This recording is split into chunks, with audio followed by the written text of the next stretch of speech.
किसके चंगुल में फंसा था जॉन और उसका परिवार? क्या एडवांस ह्यूमन जीत पाएगा मानवता से? क्या कैरन अपने बच्चे को बचा सकेगी? हाय, वेलकम टू आवर चैनल। आज मैं फोर्ट्रेस नामक एक साइंस फिक्शन एक्शन फिल्म का रिकैप देने जा रही हूँ। आगे स्पॉइलर, सावधान रहें और अपना ख्याल रखें। फिल्म भविष्य के कनाडा में शुरू होती है, जहाँ सरकार ने पॉपुलेशन को कंट्रोल करने के लिए दूसरे बच्चे के जन्म पर बैन लगा दिया है। किसी को भी एक से अधिक बच्चे को जन्म देने की अनुमति नहीं है, भले ही पहले बच्चे की मृत्यु हो जाए। भारी सुरक्षा वाले Canada United states border station पर एक ऑटोमेटेड आवाज सभी से अपने निजी सामान को निरीक्षण कार्यालय में ले जाने का अनुरोध करती है। पूर्व सेना अधिकारी जॉन हेनरी ब्रेनक और उनकी पत्नी कैरन ब्रेनक एक कार में हैं, जिनकी जांच की जा रही है। चेक को लेकर कपल घबराया हुआ नजर आ रहा है। जब कैरन अपना हाथ हिलाती है तो एक मैग्नेटिक वेस्ट दिखाई देती है, जिसे उसने अपने ओवरकोट के अंदर पहना है। पता चला कि कैरन प्रेग्नेंट है और वे अपने दूसरे बच्चे को जन्म देने के लिए वैंकूवर जा रही हैं। पहले बच्चे के जन्म के बाद सरकार फीमेल ट्यूब को बांधती है। हालांकि कैरन भाग्यशाली रही और फिर से प्रेग्नेंट हो गई, इसलिए मैग्नेटिक वेस्ट उसकी गर्भावस्था को कवर करने के लिए है। जब वे निरीक्षण केंद्र पर होते हैं तो सैनिक उन्हें अपना सामान लेकर कार से बाहर निकलने का आदेश देते हैं। जब एक सिपाही कैरन के बैग की जांच करता है तो उसके सामने एक लड़की प्रेग्नेंट होने के लिए गिरफ्तार हो जाती है। लेकिन जैसे ही कैरन स्कैनिंग मशीन के माध्यम से गुजरती है, मैग्नेटिक वेस्ट उसे गार्ड को सतर्क करने से रोकता है। कपल सुरक्षित रूप से बाहर है, लेकिन एक गार्ड उनके पास आता है और कैरन की मैग्नेटिक वेस्ट को नोटिस करता है। एक अलार्म बजने लगता है और सैनिक उन पर हमला कर देते हैं। जॉन उनसे लड़ने का प्रबंधन करता है और पुल पार करने के लिए कैरन के साथ भाग जाता है। जैसे ही सैनिक उनका पीछा करते हैं, जॉन कैरन को उसके बिना वहां से भागने के लिए कहता है और वो ना चाहते हुए भी आखिर में सहमत हो जाती है। जॉन को जल्द ही गिरफ्तार कर लिया जाता है, लेकिन कैरन भागने में सफल हो जाती है। नेक्स्ट सीन में हम जॉन और उसके जैसे अन्य कैदियों को एक वाहन में देखते हैं, जिसे फोर्ट्रेस नामक जेल में ले जाया जाता है। यह मेनटेल कॉर्पोरेशन द्वारा संचालित एक privately owned maximum security jail है। फोर्ट्रेस एक विशाल रेगिस्तान के बीच में स्थित है और इस जेल से भागना असंभव है। वे सुविधा के अंदर पहुंच जाते हैं और गार्ड उन्हें नग्न कर देते हैं। बैकग्राउंड में एक आवाज कैदियों का फोर्ट्रेस में स्वागत करती है और खुद को निर्देशक पो के रूप में पेश करती है। फिर कैदियों को एक कमरे में लाया जाता है, जहां हर कोई एक साइकोलॉजिकल सिक्योरिटी इंटेलिजेंस सिस्टम से इक्विप्ड होता है। सिस्टम उनकी इंटेस्टाइन में फिट हो जाता है और जब कोई जेल के नियमों को तोड़ता है तो यह चालू हो जाता है। प्रक्रिया को इंटेस्टिनेशन कहा जाता है। पो ने घोषणा की कि टेक्नोलॉजी के इम्प्लीमेंटेशन के बाद जो कैदी फर्श पर पीली रेखा को पार करते हैं, उनके पेट में अत्यधिक दर्द होगा, और जो लोग लाल रेखा को पार करते हैं, उनकी तुरंत मृत्यु हो जाएगी। कैदियों में से एक घबरा जाता है और पीली रेखा को पार कर जाता है। ऐसा करते ही वो दर्द से कराह उठता है। वो गलती से लाल रेखा भी पार कर जाता है। आदमी का पेट फूलने लगता है और अंत में फट जाता है। दूसरों को एक लिफ्ट में डाल दिया जाता है जो अंडरग्राउंड जाती है। पता चलता है कि जेल 30 मंजिला अंडरग्राउंड है। जॉन और नीनो गोमेज नाम के एक साथी कैदी को फ्लो पर छोड़ दिया जाता है। Z-10 नामक एक निगरानी डिवाइस द्वारा उनका स्वागत किया जाता है, जो उन्हें भीड़ भाड़ वाली जेल की कोठरी में ले जाता है। कैदियों में से एक स्टिग्स जेड पर चिल्लाता है, यह दावा करते हुए कि सेल में पहले से ही बहुत सारे लोग हैं, लेकिन जेड इसके बजाय उसे इंटेस्टिनेट करने की धमकी देता है। सेल्स में एक लेजर बीम होती है जो कैदियों को जरूरत न होने पर बाहर जाने से रोकती है। जॉन डी डे नाम के एक अन्य कैदी को अपना परिचय देता है। जैसे ही वे सो रहे होते हैं, इब्राहिम नाम का तीसरा कैदी जॉन को सपने न देखने के लिए कहता है। सबके सो जाने के बाद जेड कैदियों का निरीक्षण करने आता है। वो जॉन के चेहरे को स्कैन करता है और उसके सपने में चला जाता है। जॉन सपना देख रहा है कि वो करेन से प्यार कर रहा है। मॉनिटरिंग रूम में कहीं और जेल का डायरेक्टर पो जॉन के सपने को देखता है और करेन के साथ एक मोह विकसित करता है। वो जॉन को याद दिलाता है, सपने देखना एक अनऑथराइज्ड थॉट प्रोसेस है, जिसकी फैसिलिटी में अनुमति नहीं है, और उसे जगाता है।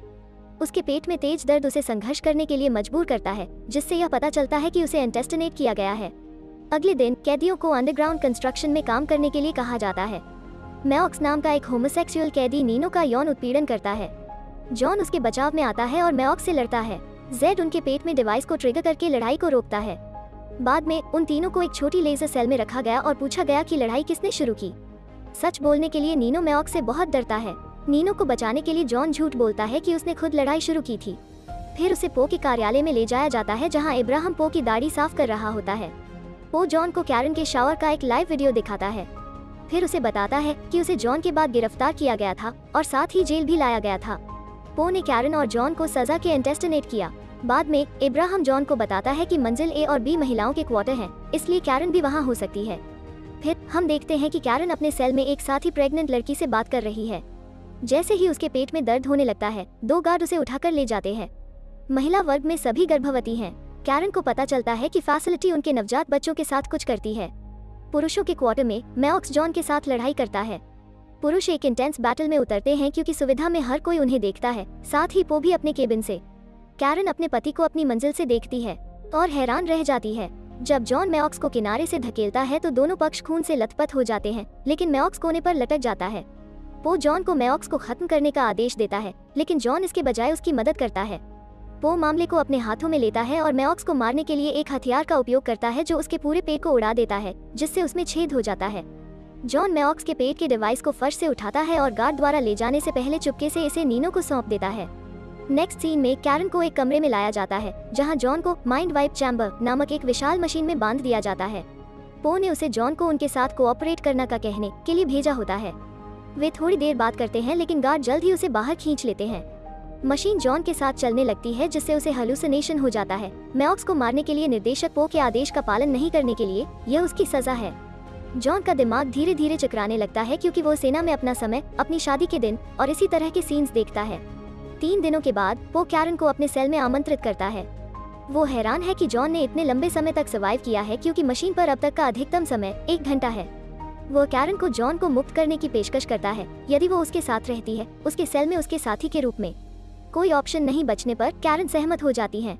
जब जॉन अपने सेल में वापस आता है तो वो पूरी तरह से ब्रेन डेड हो चुका होता है। वो किसी से बात नहीं करता और दर्द से पूरी तरह सुन्न हो जाता है। कैरन ने पो के साथ रहना शुरू कर दिया है। एक रात वो कई तारों से जुड़ी कुर्सी पर पो को देखने के लिए उठती है। पता चलता है कि उसे एक एडवांस ह्यूमन बनने के लिए मॉडिफाई किया गया था। वो न तो सोता है और न ही खाता है, लेकिन महीने में एक बार अमीनो एसिड का सेवन करता है। ऐसा ही जेल में पैदा हुए सभी बच्चों के साथ होता है। वे एडवांस ह्यूमंस में बदलने के लिए कई प्रोसीजर से गुजरते हैं ताकि एक दिन मानव जाति अधिक जनसंख्या और भुखमरी से मुक्त हो सके। पो प्रयोग किए जाने वाले पहले बेबीज में से एक थे। इस जानकारी से कैरन हैरान रह जाती है। 4 महीने बीत गए और जॉन अभी भी ठीक नहीं हुआ। इब्राहिम उसे बताता है कि कैरन का पेट आखिरकार दिख रहा है और उसका बच्चा जल्द ही दुनिया में पैदा होगा। जॉन रिस्पॉन्ड नहीं करता है, लेकिन एक आंसू बहाता है। उस रात कैरन पो को शराब पीने के लिए चकमा देता है, जिससे वो बेहोश हो जाता है। वो जॉन के सपने को नियंत्रित करने के लिए कंट्रोल पैनल का उपयोग करती है, जिसमें वो जॉन के किड वर्जन को एक गड्ढे में फंसा हुआ देखती है। वो उसे गड्ढे से बाहर लाती है, असली जॉन को वापस कॉन्शियसनेस में लाती है।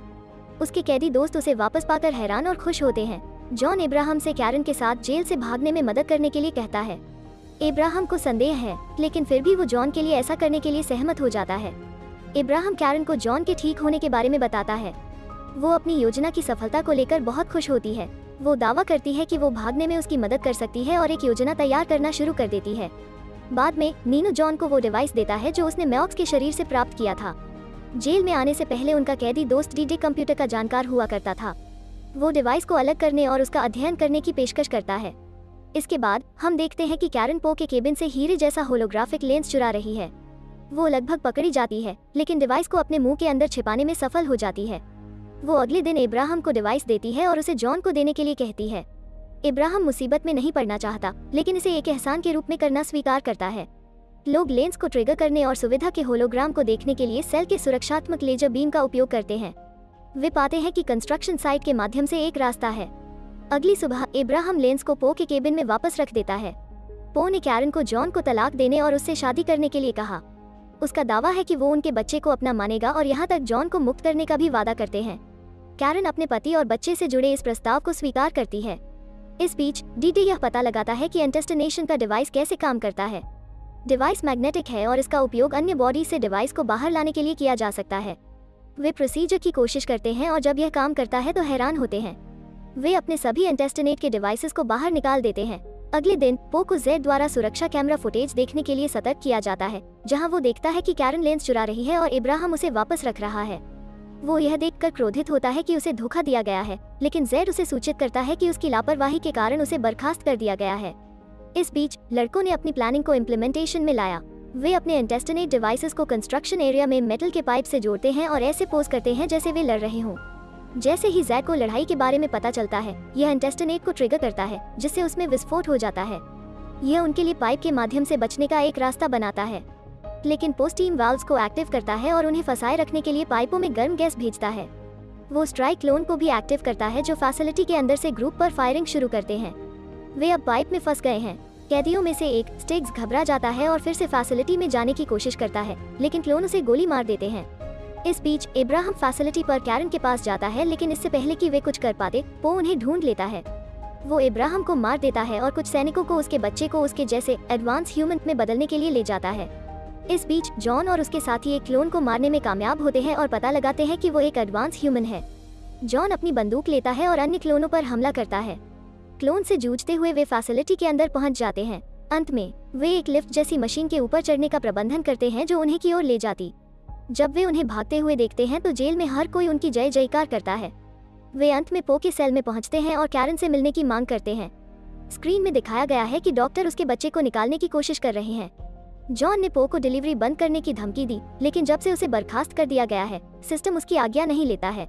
किलिंग डिवाइसेस में से एक लोगों को पहचानता है और उन्हें गोली मारने की कोशिश करता है, लेकिन वे जल्दी से इसे चकमा देते हैं, जिससे पो इसका शिकार हो जाता है। पो की मृत्यु के बाद डीडी कंट्रोल पैनल पर आ जाता है और डॉक्टरों को कैरन पर प्रोसीजर करने से रोकने की कोशिश करता है, लेकिन इससे पहले कि वो इस प्रोसीजर को पूरा कर पाता, एक क्लोन उसे गोली मार देता है। जॉन क्लोन को मारने का प्रबंधन करता है और घायल डीडे अपनी अंतिम ताकत के साथ पूरी फैसिलिटी के पावर सिस्टम को इनएक्टिव कर देता है। डॉक्टर फिलहाल प्रोसीजर को रोक देते हैं। सिक्योरिटी सिस्टम फेल हो जाते हैं और हर कैदी भागने लगता है। जॉन और नीनो ही बचे हैं। वे कैरन की तलाश में जाते हैं और उसे डॉक्टरों से दूर ले जाते हैं। तीनों एक वाहन में सवार हो जाते हैं और अंत में फैसिलिटी से दूर भाग जाते हैं। वे तभी रुकते हैं जब वे बॉर्डर पार करते हैं और मैक्सिको पहुंचते हैं। कैरन एक शेड में जन्म देने वाली होती है। तभी वे जिस वाहन में चले थे वो अपने आप चलना शुरू कर देती है और पता चलता है कि यह अभी भी फैसिलिटी द्वारा नियंत्रित किया जा रहा है। यह नीनो को हिट करता है और उसे मार देता है। जॉन वाहन से लड़ने के लिए बाहर जाता है क्योंकि कैरन शेड के अंदर लेबर पेन में है। जॉन वाहन पर हथियार से हमला करता है और उसमें विस्फोट कर देता है, लेकिन वाहन शेड से टकराता है और कैरन अंदर दब जाती है। जॉन अपनी पत्नी की तलाश करता है और उसे पास में सुरक्षित पाता है। उसके हाथ में एक नवजात शिशु होता है। फिल्म समाप्त होती है जब दोनों अपने बच्चे को प्यार से देखते हैं। ऐसे ही और इंटरेस्टिंग रिकैप्स देखने के लिए हमारे चैनल को सब्सक्राइब करें, नोटिफिकेशन चालू करें और चैनल को मदद करने के लिए लाइक करें। देखने के लिए धन्यवाद।